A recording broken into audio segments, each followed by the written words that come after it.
Hello everyone, Philip Music here. I'm going to brief you guys or give you a persuasive speech on some of the issues coming from alcohol abuse, alcoholism, and I'm going to go over some of the statistics about it, I'm going to go over some of the facts about it, and then I'm going to go over the solution as to recommendations as to what you can do to battle it, and then also my personal struggles with alcoholism as well. So to get right into it, I picked a statistic that I thought was pretty wild, that 50% of all Americans over the age of 18 consume alcohol. Now, this doesn't mean that they're alcohol abusers or alcoholics, but 50%, what percentage of them are alcoholic abusers and alcoholics? And it's hard to tell because a lot of people who are alcoholics now and abuse alcohol, they don't report it. They're not in the system, so to speak. So those numbers kind of fluctuate, which is why I don't have anything solid. So. So here's a chart, the truth about alcoholism. I got this from alcoholismstatistics.net. This has some fun facts on it. You can read this at your own time. I submitted it to the website, but it tells you, like, Wisconsin is the #1 heaviest drinking state in the country, and it's also the #1 state for alcohol abuse. Go Wisconsin. So, and then, believe it or not, West Virginia is the least heaviest drinkers. The least heaviest drinkers. That kind of surprised me. So, anyway, next slide. So here are some stats on deaths attributed to alcoholism and excess use. This is across the United States, and this is across Colorado. These numbers are pretty staggering. Males, females, and then overall. And you can see those for yourself. Colorado doesn't look like a whole lot compared to the rest of the country, but it's still a lot of unnecessary deaths. Next slide.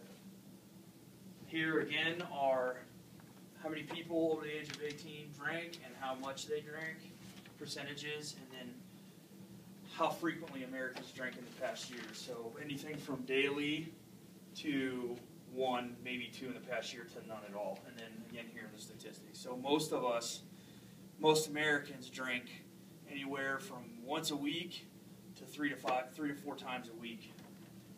A weekend. So, again, pretty staggering numbers.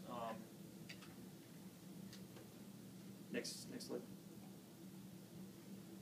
All right, so here's some facts. Those were statistics. Here's some facts. Let's get into some facts.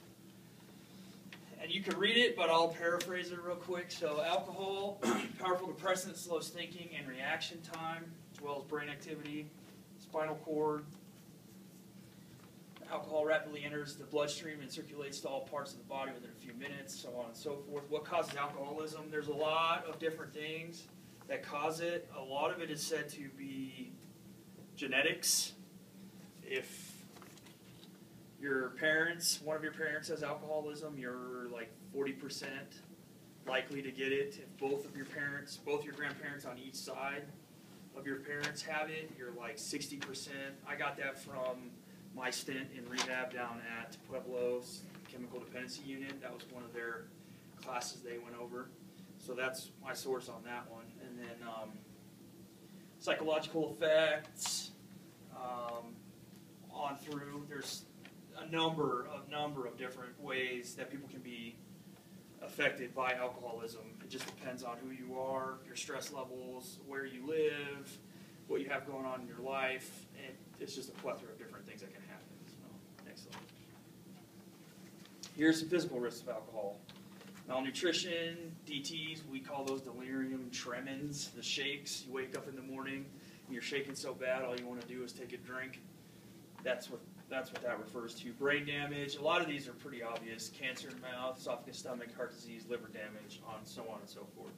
And then also social risks of alcohol, which include family and relationship problems. Sounds obvious to me, but maybe not to other people. Problems at work or school, I can relate to that. Yes, I was there.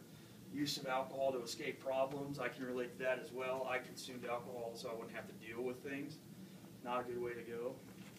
And then decreased participation in non-alcoholic related activities. That's true too. All I ever wanted to do was hang out with people who drank. So, next slide, please.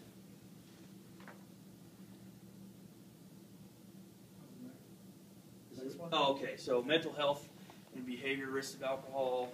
You can see those: depression, double vision, impaired memory, moodiness, slurred speech, loss of control, lots of different things. Legal risks of alcohol regardless of age, driving intoxicated, drunk driving. I mean, it's amazing what alcoholics will do. They will drink and continue to drink even though they've gotten into legal trouble, they've gotten into trouble at work, they've lost their job, they've lost their wives, they've lost their kids. Alcoholics, they're addicted, straight up. I mean, they think of nothing else but the disease. And the thing about alcoholism, and I'll probably get to that in a slide here later, is that is the only disease that makes you think you don't have a disease. Alcoholism it's tough. It's a very, very diabolical disease to have, and it's very hard to deal with if you don't want to. You have to want it. So, next one. Okay, so here's some of the solutions, speaking from personal experience. I am a member of Alcoholics Anonymous. In my opinion, they work very well, and it's worked for hundreds, if not millions, of people across the country and across the world. Each person, again, is different. The way that the program works for you may not be the way that it works for me. I have firsthand knowledge of how certain rehabilitation programs actually treat alcoholism, being that I was admitted to Parkview Chemical Dependency Union in Pueblo. And their program was based on a 12-step program, which is the same foundation as Alcoholics Anonymous, the 12 steps and the 12 traditions of Alcoholics Anonymous.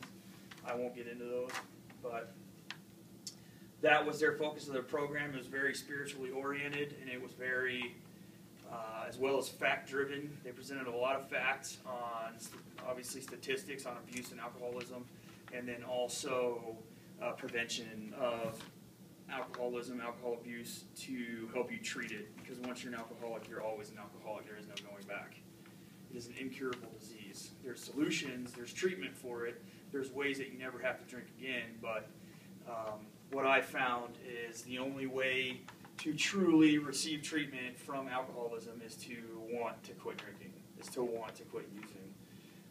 The only way that that's going to work is if you're behind. You have a good support system, one, family, preferable, other people, friends as well, and a strong, strong resolve to not want to drink. And it's tough because they say the only thing you have to change in Alcoholics Anonymous is everything. So it's tough. There's a lot of work that goes into it. There's a lot of personal dedication that goes into it, but you have to strive. Anyway, next slide. Again, I couldn't find an exact number on how many alcohol treatment centers there are across the country, but I'm pretty sure there's hundreds upon hundreds of them that deal with specifically alcohol abuse, if not drug abuse, alcoholism, so on and so forth. And it's not completely accepted across the medical society that alcoholism is a disease. Only the minority of the medical society accepts it as a disease. The majority does not. A lot of people believe that alcoholism is a behavioral disease, that you can change it with corrective custody, so to speak. You can change it by educating people to what can happen to you if you become an alcoholic, or what can happen from the actions that you take as under the influence of alcoholism. So, next slide. So, in conclusion, I gave you some statistics, some numbers. I thought they were kind of staggering. I gave you some facts about alcoholism, what it can affect mentally, physically, in your family, in your friends, in your work. I've given you some solutions as to what you can do. And I also I gave you some personal insight into my life as this relates to me, and I feel very strongly about this subject. So hopefully I was able to convey my point to you guys, and I painted a very clear picture. So with that being said, thank you for letting me share. My name is Philip.